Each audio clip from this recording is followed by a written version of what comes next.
This video is very good news. It's 107 actually saying just in a couple of days, Tina Peters will be taken out of state prison in Colorado and brought into federal protective custody, along with the evidence that the government already has that she provided, so she can testify against Griswold and those nasty POSs that put her in jail in the first place.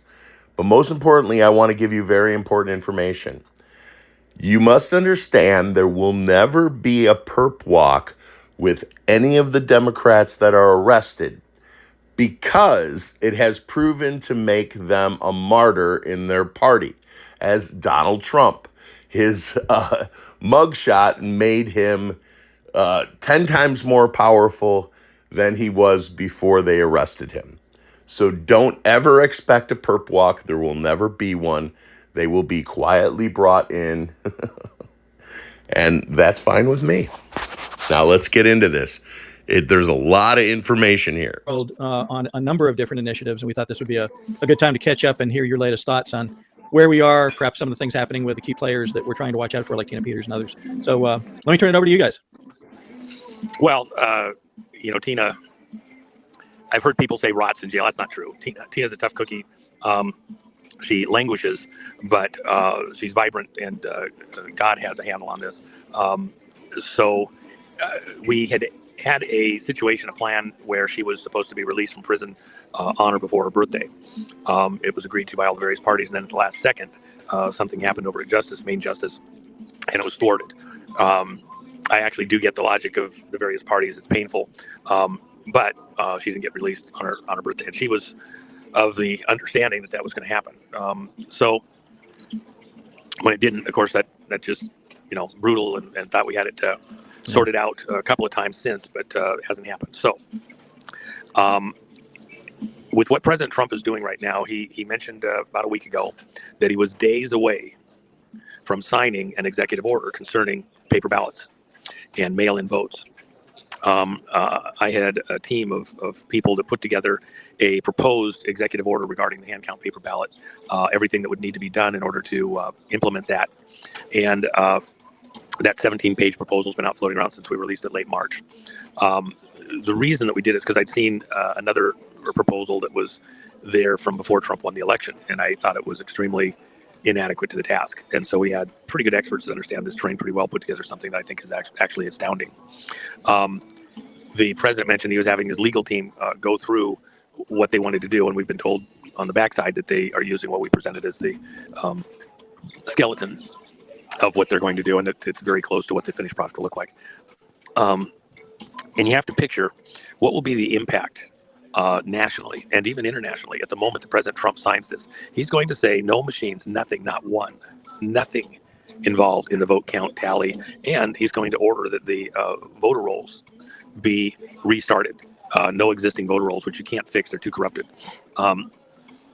He can only do that down to the state, county, municipal level under one circumstance, and that's if you declare a national emergency regarding elections and election process, and then mandate how those elections are going to be conducted and held.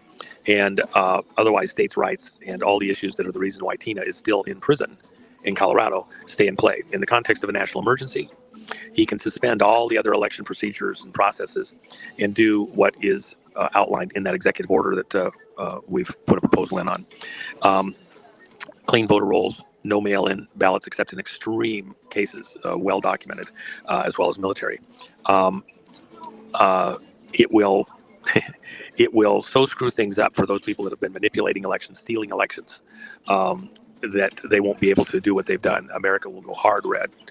Even places like LA County will be seen for what they actually are. It's a very red county, and that's only through fraud that it has got any Democrats in there. The Marxist Bass mayor would never have gotten in except through the election manipulation. And we have the information. Remember, we have the people who actually handle the electronic side of the vote manipulation to match and coordinate with the fraudulent paper ballots that were put in through the system. We have those people who did it from Serbia in 2020 in physical protective custody here in the U.S. and have since a couple months after Trump took office. That's extremely important because we're going to go back and deal with 2020 still. It's not over yet. And when we do that, those people that stole the election, many of them are going to go to Gitmo. And by the way, Gitmo got hit by a Cat 5 storm the other day, went right over the top of it. Right. No problem. Third strongest tropical storm to hit the U.S. ever, and in the Atlantic ever.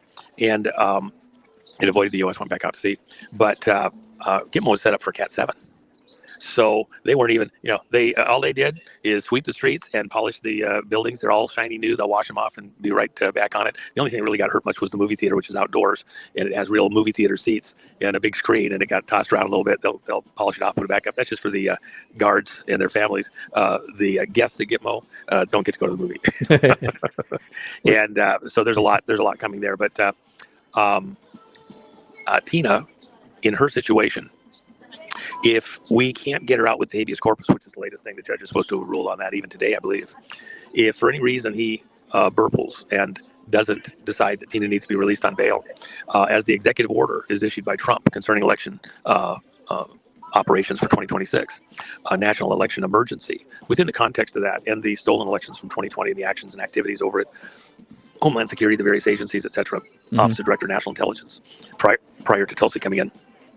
If the judge decides not to release Tina on bail, Trump can then, within the context of that national emergency, which is days away at the most, go in and take custody of Tina as an expert witness on the whistleblowing. And by the way, in her county, Mesa County, the records which she preserved before and after the trusted build by Dominion are in large measure what was used as the reference material to prove that the materials and information that the people who were taken into protective custody came in the United States, who talked about how they use their systems to manipulate elections.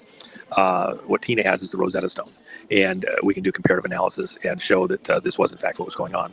That elections were being electronically manipulated, and a lot of that coming out of Colorado for the proofs for the rest of the country. So Tina will be a very valuable witness, and her assistance will be greatly appreciated. And within the context of a national emergency, the President Trump can then take action that normal states' rights will not, they'll be suspended in that national emergency, and you just go take custody of Tina. And I expect that's exactly what he intends and what will happen if the habeas corpus doesn't get Tina free on bail almost immediately here today. It's been noted frequently here in Georgia in the last few weeks that Trump on a couple occasions, maybe more, has mentioned specifically looking into the ballots in Fulton County, because Fulton County seems to be the one of the cruxes of the issue, one of the places that there's something being hidden, being kept under wraps. You can imagine how welcome, how amazing this next step could be to the folks that have worked so long here in Georgia to uncover this stuff, struggled and put their own welfare at stake in some cases to try to find out what happened. So this will be amazing for Georgia. Well, Joe Hoff did something over at Gateway Pundit the other day. He did a little video. He's a certified accountant, and so he does these complex accounting analysis for companies, and he's been very clear, in what has been presented in Georgia, what happened there. It's an impossibility that fraud wasn't involved, and that the courts, that the election officials allowed this to occur and didn't do anything to stop it or to get to the bottom line. It's a fraud upon the people. It violates the civil rights of every voter who's a legitimate voter to have their votes diluted through fraud, and then to put people into office who are not the will of the people. Georgia, justice is coming. That's all I can say. And it's only a matter of time now. And people will go to jail to fraud the vote in that way. It's treasonous and traitorous to your community, to your state, to the country. But part of the thing that a lot of the people involved here are not dialing into the equation is that their actions were in collusion with nation-state foreign actors, specifically people out of Venezuela, which we're getting ready to go in and start polishing off a few places there in a few hours. And then the people from Venezuela, when their situation there started to come completely off track, they couldn't even function there, they exported their vote manipulation mechanisms to Serbia. And one thing that's not widely known, and it'll come out over the next months and years, is just how extensively our own CIA and FBI, as well as the British MI, in what happened. It's like I'm sending Nino a quick note. Sure. Let's see here. He's trying to reach me there. There we go. All right, I apologize. No, no worries. He was calling, and he'd call again and interrupt our podcast. So you had intelligence agencies colluding for a globalist objective, including U.S. citizens and agency heads. That's what'll come out. When the vote system was moved from Venezuela control system to Serbia in 2018-19, the server farm was set up there. The building that server farm was set up in was jointly owned by Brennan, our head of CIA, retired at that point in time because it was during the Trump administration, and he was CIA director during Obama, but also the wealthiest man in Serbia. They owned the building jointly, had it set up with servers, and it was used to control the election. But before the 2020 election, they had to test the system because it was a new location. Mm-hmm. So they cooked the South African election and put in Ramaphosa. And by the way, Maduro in Venezuela, the Justice Department here in the U.S., because of all of the crimes which have been uncovered that he was involved in, drug running, terror, stealing the election in Venezuela, murder and terror of the Venezuelan people, we have a $50 million bounty on his head, and we're going to capture him and bring him back to the U.S. and try him. That's why we have everything staged, ready to go in Venezuela right now. And we're going to systematically pick apart their military bases, where he's trying to export terror across the world and hold his own people, just like we're taking out the drug boats. And we've got guys ready to go in and occupy Caracas and take over the ports and help the Venezuelan people, and to capture Maduro and bring him to justice here in the U.S., just like we've done other leaders at different times.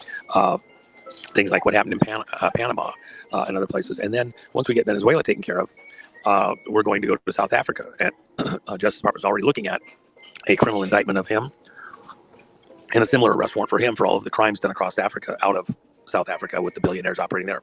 Mm-hmm. Then within all that context, Trump issues this executive order concerning hand count paper ballots, no mail-ins, in the context of a national emergency. These people aren't sitting on their hands, but if anybody wonders just how serious this moment is, or how serious what's about to happen is going to be, Trump, a couple days ago, announced that he was having the National Guard set up fast reaction groups in every state in the country, 500 troops or more, mm-hmm. and to be done by January 1st. But there's some states that are already ready to go. And of course, you know, looking at civil unrest, not civil war, right? Civil unrest. We're avoiding civil war and going, and we will have some problems with civil unrest. Well, what else is going on? At the same time, last week, it was made public that a assassin had been hired, I think it was for 42 or 48,000, to kill Pam Bondi. And that was thwarted and the person taken into custody. But subsequent to that, Pam Bondi and a number of other agency heads, people in critical infrastructure positions, were moved to military bases, Tulsi Gabbard and others, right. For their protection. And there have been just a few tiny reports about that, but not the big ones. But that is in preparation for other actions that are yet to come.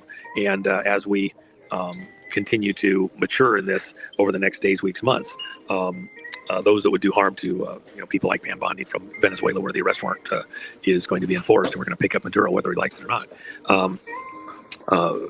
We're going to secure the home front and make sure our leadership is safe. And it's about to get kinetic. And so some of these people will show themselves. Some people very foolishly will show themselves on the wrong side here on U.S. soil, and they'll get picked up on federal crimes, not local, municipal, county, or state crimes. They will be charged federally with sentencing guidelines that are mandatory and no time off. They will serve their time. And some of the stuff that they're going to get picked up on, if they're going to go out and demonstrate and do stuff, it's going to have long horizons. But we'll get the streets cleared, we'll get things sorted out, and bring stability back to the country, because it is an unstable situation right now.